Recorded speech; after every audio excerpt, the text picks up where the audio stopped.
Ainda bem que fui eu que peguei o livro voltou pro reduto. Não, ninguém passou por doação, se você estava ainda assim. Muito bem. A semana passada nós conversamos sobre o item 7 e o 8.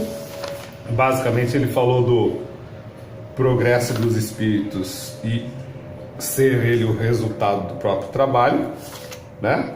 E a felicidade suprema sendo exclusividade de espíritos perfeitos.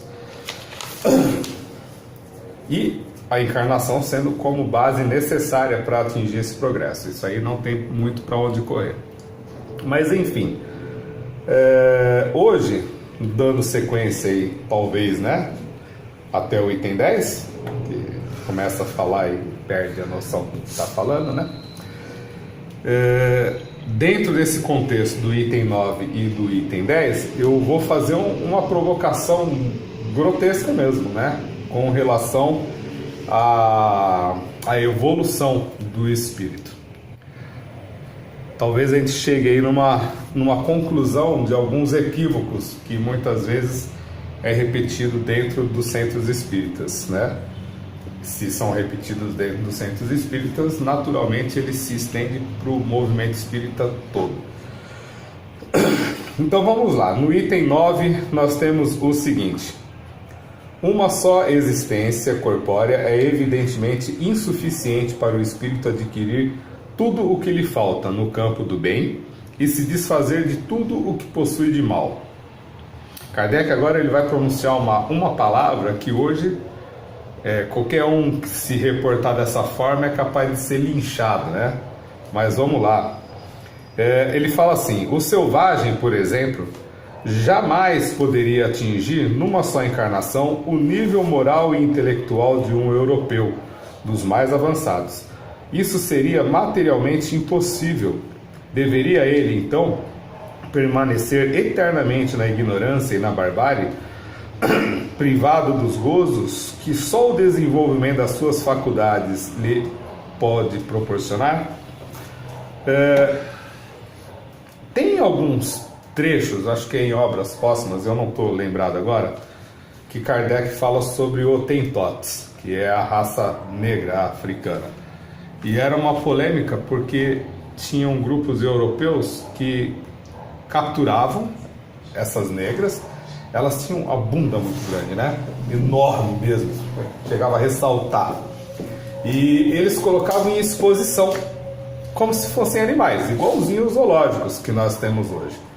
Então, dado a cultura da época, né, eles consideravam os africanos como selvagens mesmo, devido à cultura, à agressividade até entre eles mesmo, que era averiguado, e desconsideravam totalmente a própria agressividade do povo europeu, né?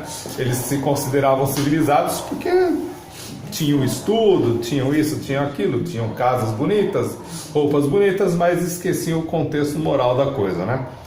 Então, para se justificar, utilizavam talvez o contexto cultural que eles não enxergaram no outro continente.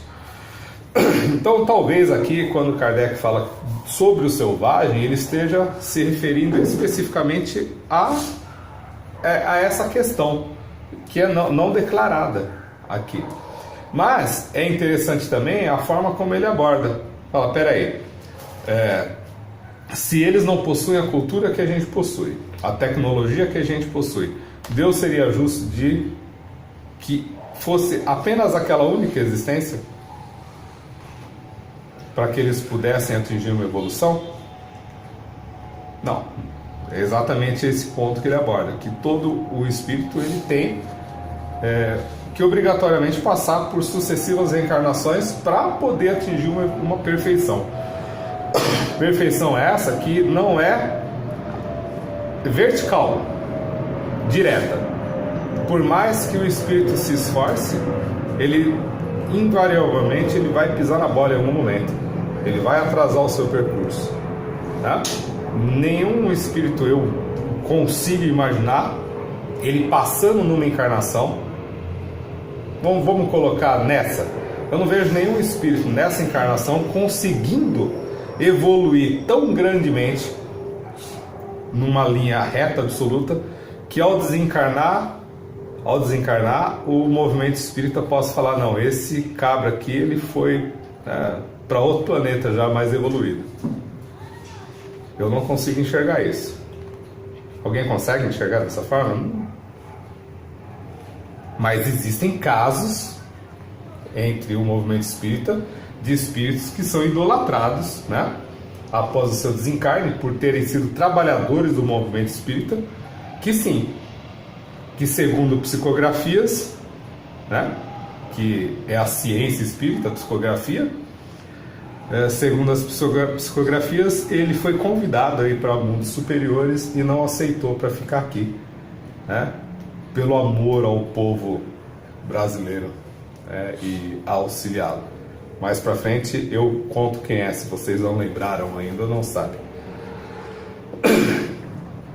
Então, o simples bom senso repele essa suposição, que seria, ao mesmo tempo, a negação da justiça e da bondade de Deus, bem como da lei de progresso que rege a natureza. Eis porque Deus, soberanamente justo e bom, concede ao espírito tantas existências quantas forem necessárias para atingir o seu objetivo, que é a perfeição. Durante esse nosso caminho de leitura, a gente viu que um espírito ele progride mais ou menos segundo a sua vontade, segundo o seu interesse. Uns mais rápido, outros mais lento, né? Com essa questão de termos a possibilidade de ter tantas quantas forem necessárias reencarnações, não significa também que a gente deve, né, meter o pé no breque e falar, não, deixa quieto então, que vamos levar a vida como deve e depois lá na frente a gente tenta recuperar. Até porque não é só a religião ou o espiritismo, de uma forma doutrinária, que força o homem a evoluir. Não é só, né? A nossa sociedade, a nossa história mostra que fora da religião, a humanidade também progrediu socialmente, também progrediu em moral, independente de estar sob as rédeas de uma religião, de uma lei divina, né? Até porque, se a gente parar para pensar numa questão de lei de amor, de bom senso, todo mundo tem mais ou menos isso dentro da consciência. É que às vezes a gente deixa a raiva falar mais alto em alguns momentos, né? E esquece a base, né? A base que a gente sabe o que seria o certo. Mas prevalece o ego, né? O ego ele fala muito alto, ele grita pra caramba com a gente. Ele grita tanto que ele acaba ganhando muitas vezes, né? Bom, em cada nova existência, o espírito se apresenta com o que adquiriu nas precedentes em aptidões, em conhecimentos intuitivos, em inteligência e em moralidade. Cada existência é assim um passo dado no caminho do progresso. Aqui ele fala que a cada existência, né, nós nos apresentamos com o que nós adquirimos. Mas ele cita aqui nas precedentes existências, nas outras existências. Vocês acham que a gente aprende quando desencarnado? A gente continua evoluindo?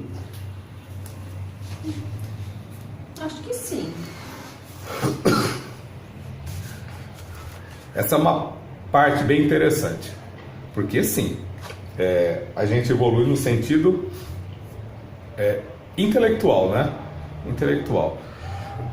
Mas como espírito assim, que a gente talvez tenha uma capacidade de visão maior das coisas, a gente não, talvez fique igual ao exemplo do ermitão, né? Como espírito nós estudamos e crescemos intelectualmente e sabemos já o que não poderíamos fazer mais, né?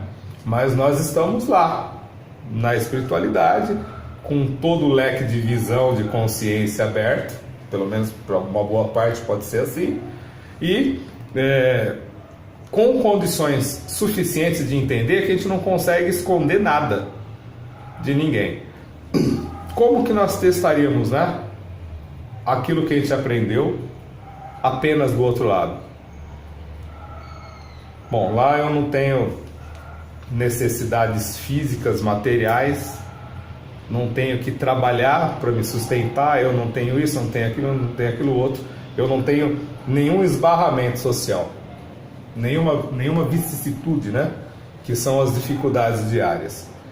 Posso me engajar em vários trabalhos, segundo o meu entendimento. Eu posso me engajar em vários trabalhos. Que não é evolução, quer dizer, é conhecimento, né? Conhecimento.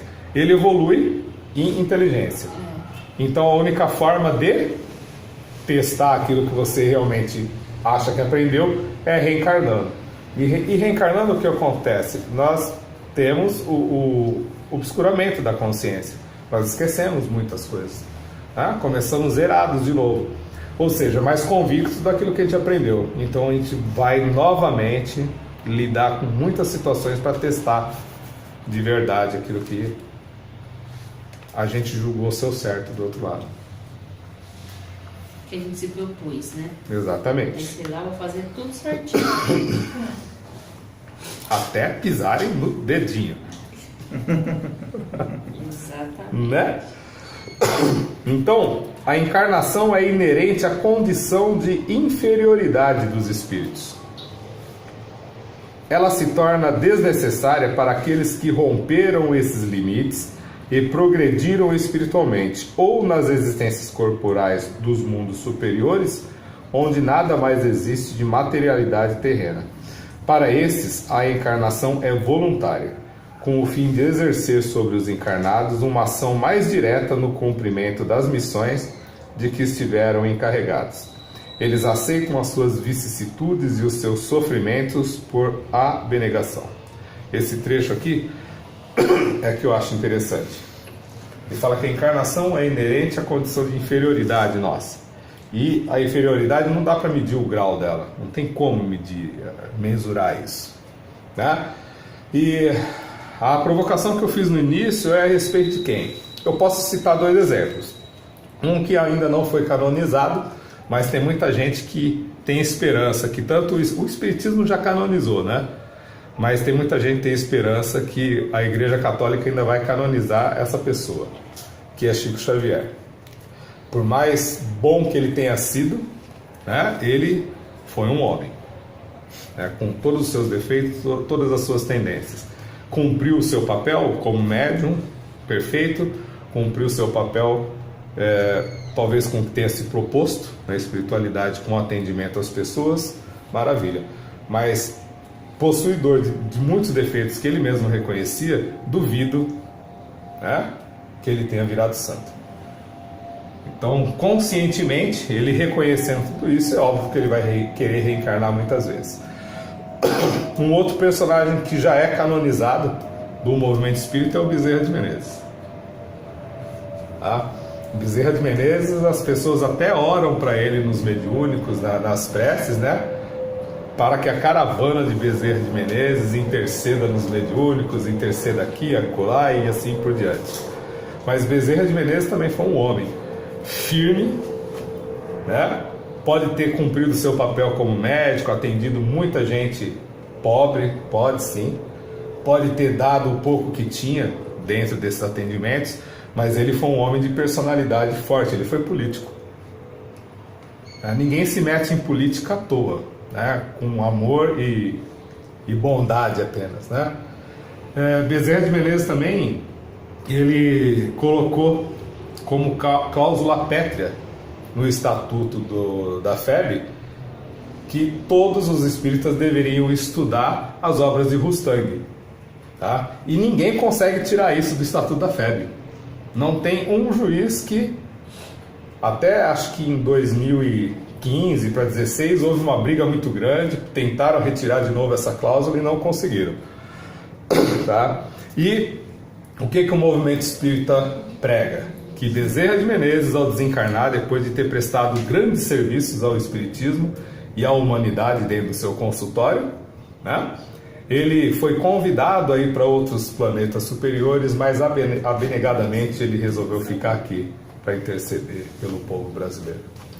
Então, esse pensamento que é criado dentro do movimento espírita, ele é totalmente contrário a necessidade do espírito de progredir constantemente, de reencarnar quantas vezes for necessário até eliminar o último vestígio da personalidade ruim que possa haver. Tá?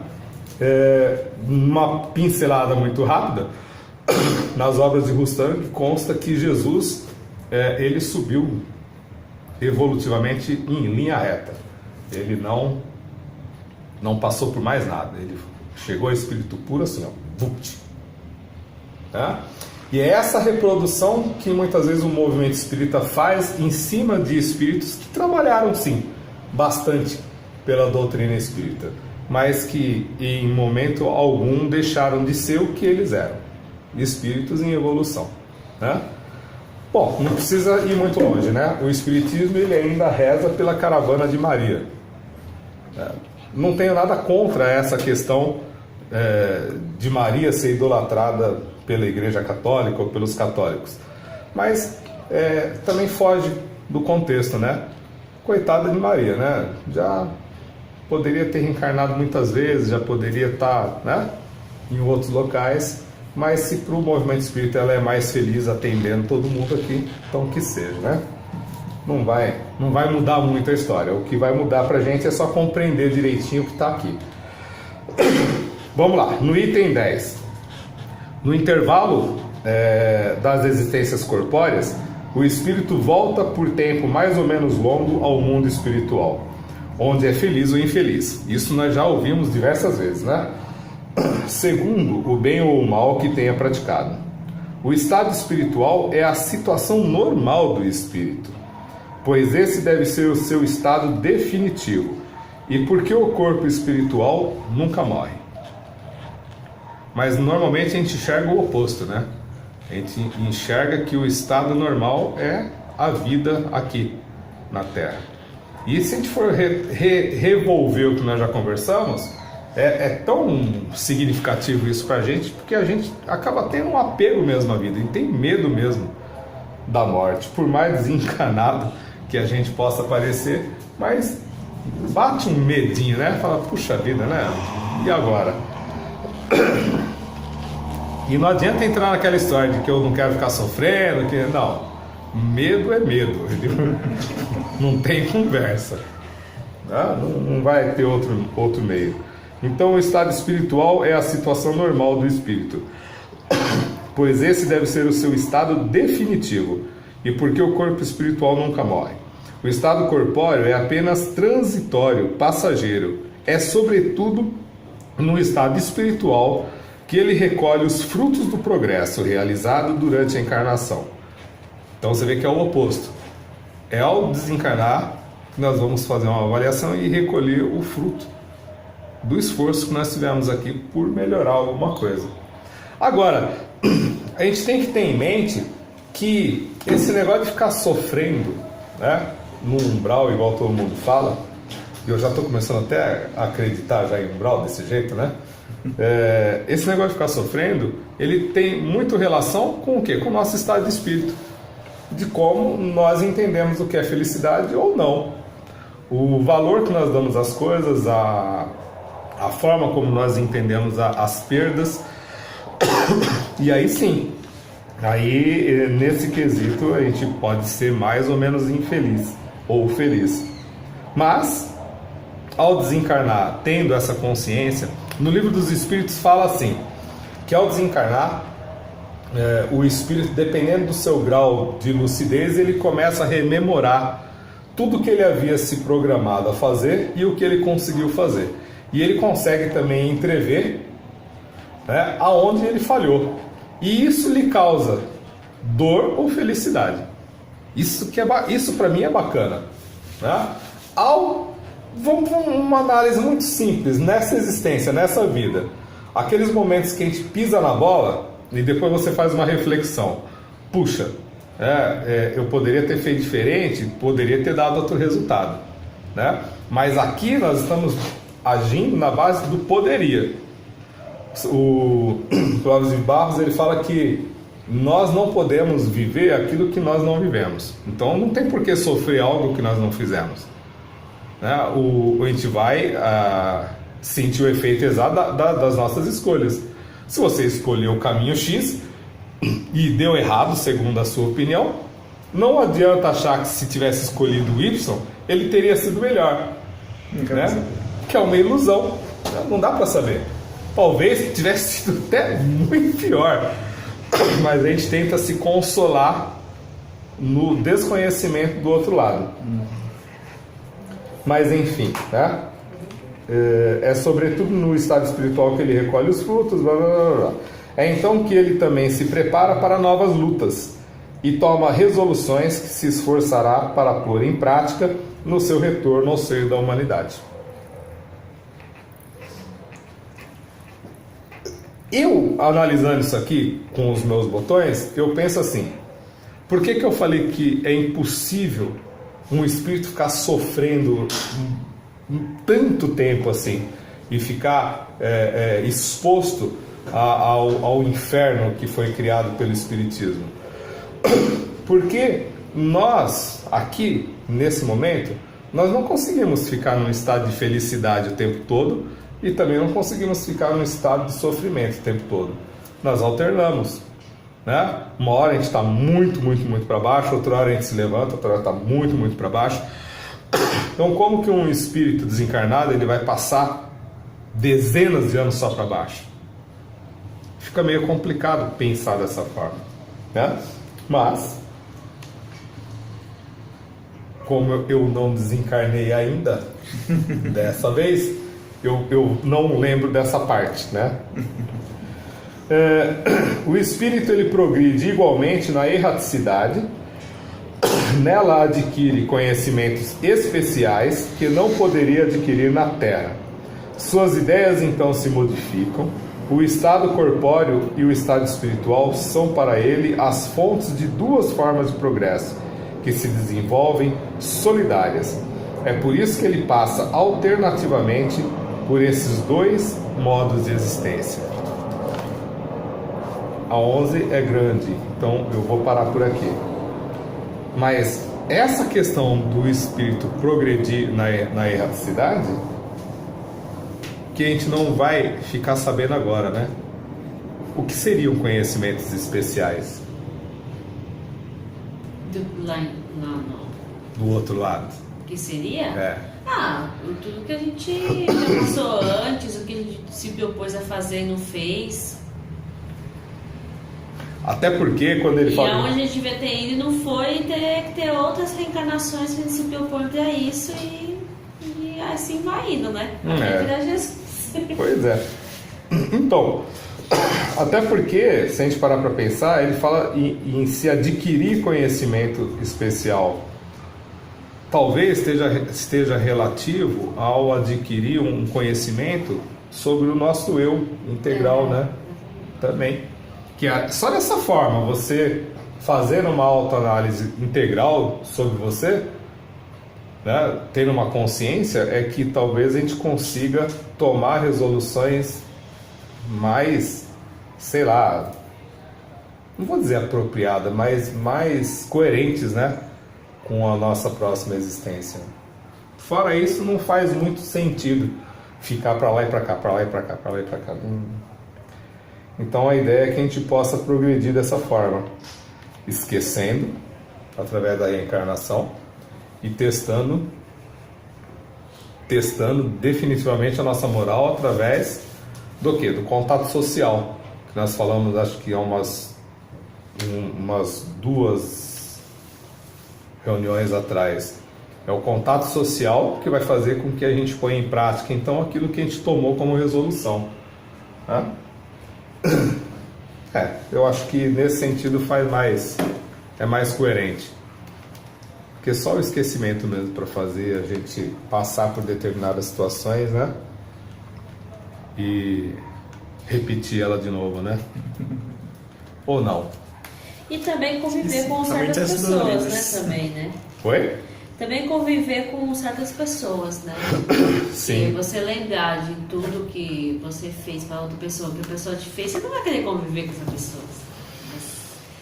Por isso esquecimento, porque justamente você está ali tentando com o convívio, o respeito, a base de pais e filhos, marido e mulher, irmãos, porque quando você reencarna num âmbito familiar, por si só, já você tem que se dar o respeito e ter o respeito. É uma convenção social. É uma convenção social acima de tudo, acima de religião, acima de qualquer outra coisa. E aí você vai passando por cima daqueles obstáculos ali, né? Não sabe por que aquilo acontece com você, mas provavelmente depois que você faz o estudo e tudo mais, você vai entendendo melhor, vai suportando, vamos dizer assim, né? O convívio. Que não é fácil. A família, por todas as dificuldades que a gente tem, ainda é o único lugar que a gente consegue conviver com a diferença sem se afastar. Salvo alguns casos que já se separa, já põe filho para fora, né? Mas é o único lugar. Você briga, fica uns dias de cara virada, né? E depois começa de novo, né? A reconciliação começa de novo. E é engraçado porque você, na hora que você tá com raiva, não marido e mulher, eu digo isso mais pelo lado da minha mãe, assim. Ela faz tanta raiva pra gente, e depois eu fico pensando, mas eu devo merecer, gente, não é possível. Não é possível, porque é umas coisas assim que não tem. Mas não encaixa no que você falou. Encaixa no que você falou, às vezes não tem testar mesmo. Aquilo, gente. Olha, tem que ter muito amor em Jesus mesmo para aguentar. Da mesma forma que os outros enxergam, né? Os nossos defeitos, né? E tem que passar por cima. A Sônia que eu digo. Passar por cima mesmo. Luiz, eu tenho uma senão... frase que o Luiz fala muito, que é muito engraçada. Eu falo pra ele, amor, você me ama? Ele falou assim, amo, senão eu tinha te matado. Não é? Amo muito, senão eu tinha te matado, porque você me irrita muito. Mas não é. Mas é assim mesmo. É engraçado. Eu acho que esse é o processo, né? A gente tá se avaliando. O que a gente não pode é ter a falsa humildade de amor, né? De compreensão. Eu acho assim, não tá bom, é para explodir, já explode quando for necessário, né? Explodiu, brigou, não tem por que também levar isso semanas, né? Já discutiu, já falou que tinha que falar, os dois muitas vezes, ou os três ou os quatro saíram arranhados, né? Bom, vamos começar de novo, vamos tentar não fazer essa meleca de novo.